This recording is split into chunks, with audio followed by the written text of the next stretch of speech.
Tahukah kamu, sebelum jin dan manusia diciptakan, bumi sudah pernah dihuni oleh peradaban yang musnah total tanpa sisa. Bukan dinosaurus, bukan alien, tapi makhluk yang lebih tua dari jin dan manusia. Dalam banyak literatur kuno dan tafsir klasik, disebutkan bahwa bumi tidak langsung kosong saat diciptakan. Ia sudah hidup, berdenyut, dan dipenuhi makhluk berakal. Mereka dikenal dengan berbagai nama, Hin, Bin, Tim, atau Banul Jan. Mereka bukan jin seperti yang kita kenal sekarang.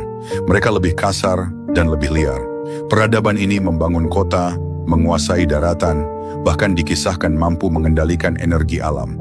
Namun satu masalah besar muncul. Mereka membuat kerusakan di muka bumi tanpa batas.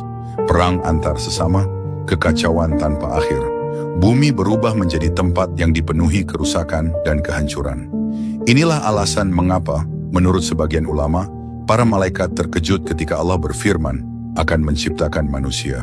Para malaikat berkata, apakah engkau akan menciptakan makhluk yang akan berbuat kerusakan di muka bumi?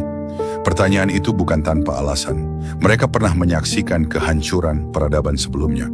Lalu apa yang terjadi pada makhluk-makhluk itu? Mereka dimusnahkan.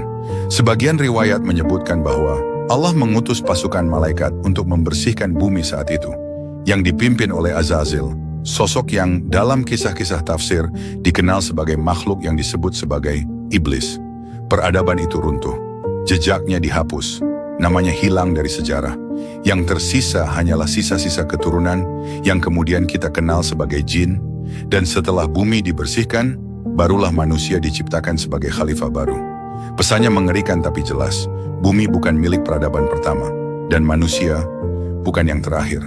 Pertanyaannya sekarang, jika peradaban sebelum kita bisa lenyap tanpa jejak, berapa lama giliran kita?